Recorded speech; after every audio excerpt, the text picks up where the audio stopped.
Fala pessoal, nos primeiros 50 dias eu tive um resultado bem satisfatório na barba, só usando o Trioxidil. Então se você tem problema com a barba falhada ou com a queda de cabelo, clique no primeiro link da descrição. Levar pedrada desde 2014, entendeu? Desde 2014 que a gente começou a enfrentar esse pessoal poderoso, o pessoal vem criando lá história, mentira, e questionando, e falando um monte de bobagem. A gente tem um amigo que trabalhava, ele brincou inclusive que ele trabalhava em cima da tua vara. E aí ele fala, porra, não, o Moro é... Ele falava de você que tu era, porra, quietão, reservadão, resolvia tuas paradas lá, só vivia trabalhando, não sei o quê. É que era o juiz, né, cara? Eu ia pra... Na época, pra você ter uma ideia, eu tive muitos casos interessantes, tá? Eu tive casos envolvendo, por exemplo, Fernandinho Beiramar, quadrilha dele. Eu tive casos envolvendo, uma vez um cara, líder do cartel de Juárez, foi parar lá em Curitiba. Os caras queriam lavar dinheiro de cartel do México lá em Curitiba. Ixi, perigoso isso, e né? eles tinham uma... Não, porque o cartel do México é pica, né? Se eles começam a criar uma estrutura aqui, fudeu. E eles tinham uma ideia assim que era errada, que se eles casassem com uma brasileira e tivessem filho brasileiro, se eles fossem pegos no Brasil, eles não iam ser extraditados para os Estados Unidos. Na verdade, não existe isso, mas eles tinham esse entendimento. E foram lá. Teve um que apareceu lá em Curitiba, que é um tal de Amado Carrillo Fuentes. Que ele foi um dos maiores... maiores... é de traficante mesmo. É. Um dos maiores traficantes da história do México. Tem até naquele filme Narcos México, aparece. Tem uma das temporadas que é focada nele. E ele foi lá para Curitiba e teve um filho lá, tá em Curitiba, comprou umas propriedades, tal, etc.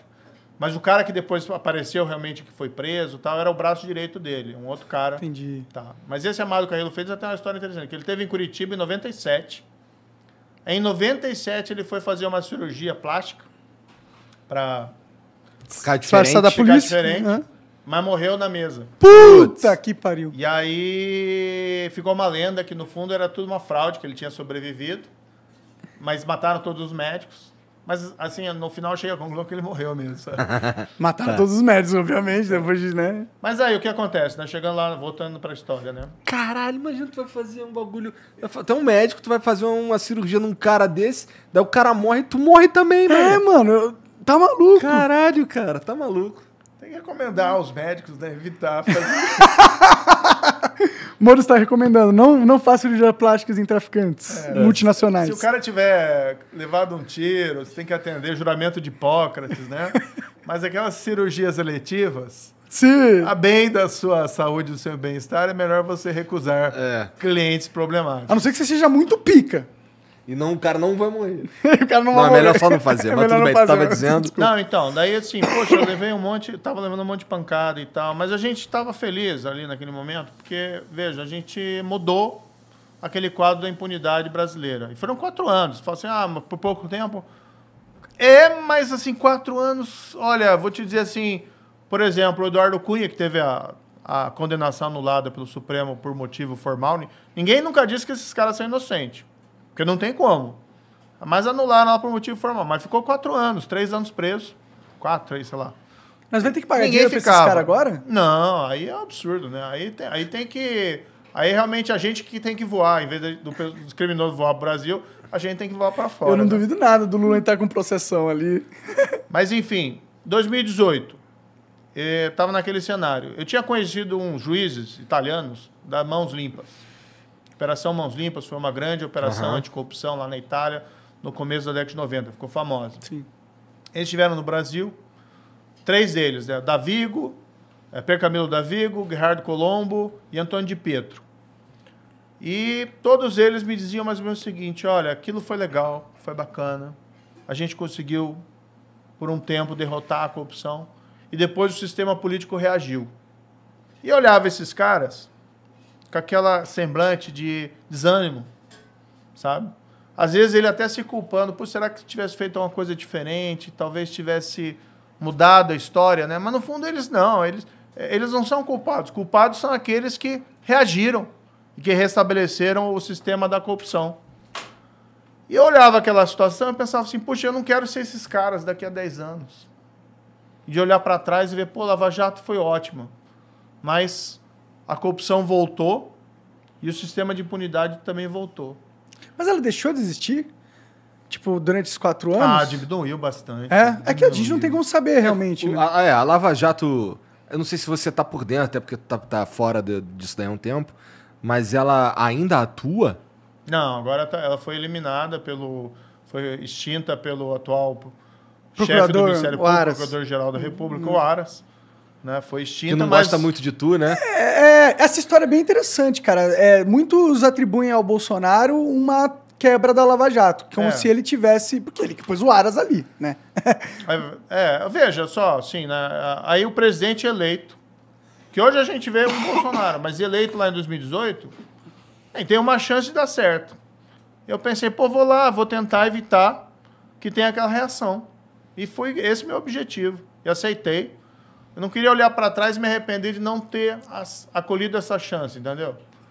Às vezes você se arrepende mais do que você não faz do que aquilo que você faz. E fui, mas sempre permaneci fiel àquilo que eu acreditava. Agora, de fato, o que a gente foi vendo e essa é a minha interpretação aqui dos fatos dos últimos anos. O pessoal não quer que se combata a corrupção. É aquele fio que nunca acaba.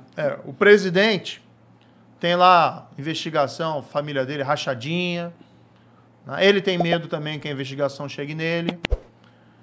E daí ele chegou a partir de determinado momento do mandato dele e começou, olha, tem que enfraquecer o combate à corrupção. Como que ele comunicava isso? Porque, não, obviamente, ele não falava. Se ele falasse isso pra mim... Não, mas ele não falava, obviamente. De que forma ele comunicava isso? Como o governo comunicava que era essa direção? Como você percebia que era essa direção que ele estava indo? O primeiro elemento que revelou isso foi quando teve aquela questão do COAF, né? O COAF é um órgão de inteligência de lavagem de dinheiro no Brasil e estava no Ministério da Justiça, no meu braço, alçada, vamos dizer assim, na minha alçada. A gente tinha melhorado o COAF, tinha aumentado o número de pessoas do COAF, isso é demonstrado numericamente, inclusive. E teve um movimento para tirar o COAF do Ministério da Justiça e colocar lá no Ministério da Economia. Ou seja, o COAF não podia ficar comigo. O que não faz nenhum sentido ficar na economia. Você vai dar para a polícia para os caras que tomam conta do dinheiro? Não fazia nenhum sentido tirar de mim, porque o pessoal tinha medo.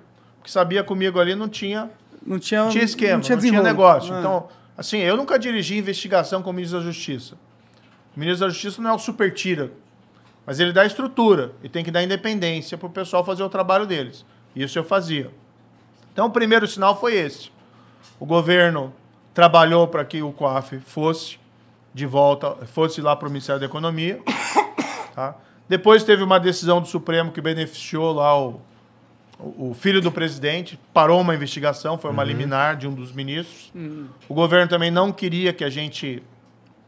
O problema é que essa liminar ela parava todas as investigações de lavagem de dinheiro no país. Né? Parava tudo. E o presidente não queria que a gente mexesse nisso. O presidente me falou assim, Moro, se você não vai ajudar, não atrapalha.